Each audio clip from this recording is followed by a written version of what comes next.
Okay, today I'm going to review the Maybelline Dream Nude Airfoam. Comes in a can like that, and my color is 150 Classic Ivory. Like I said in the past video, I'm trying to branch out and try new foundations. So this is one of the first ones I have tried.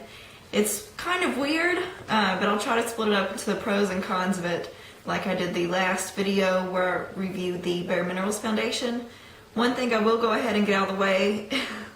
Winston is my co-host today in front of our little cozy fire.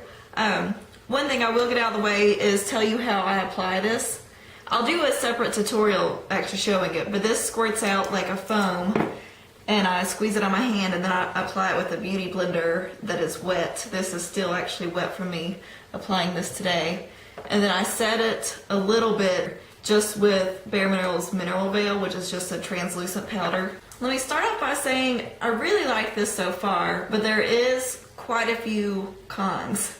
I'll start with the pro though. The first pro, and maybe the only pro I have, is that the finish is really nice. It finishes kind of dewy and fresh looking. It doesn't look greasy. So it gives a really good finish. Like I said, I still go over it with a little bit of powder, but that doesn't take away from the finish this gives. But the cons for it, there's a number of them. Even though all around I do like this. I've got a lot of compliments while I've been wearing it.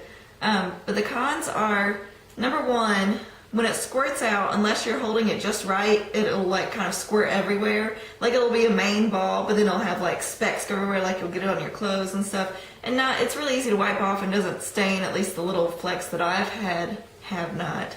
But it's just kind of not predictable of how well it's going to squirt out. Another con I'll say about it is that it's hard to judge how much you need to use. As it goes on, it's pretty wet feeling, and where it's wet, it's like kind of shiny as it goes on, so you have to wait for it to dry to see how much you've got on, if that makes sense. And there's a fine line between putting just the right amount and too much to where it looks orange. So I will say have a light hand with this and gradually build it, kind of let it set as you go. So it's a little bit time consuming just to see what it's gonna do. The staying power of this is pretty good.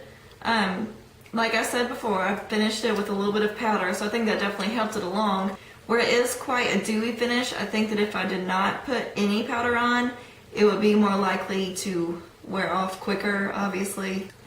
As far as coverage goes, it doesn't have great coverage. It's kind of like the Bare Minerals in the aspect, the Bare Minerals foundation, in the aspect that you still have to go back with concealer and under eye correction if you want. But the finish is so good that I've been drawn to keep using it. Not permanently, obviously, but I've kept reaching for this out of the few drugstore ones I have purchased. Overall, I say it's pretty good.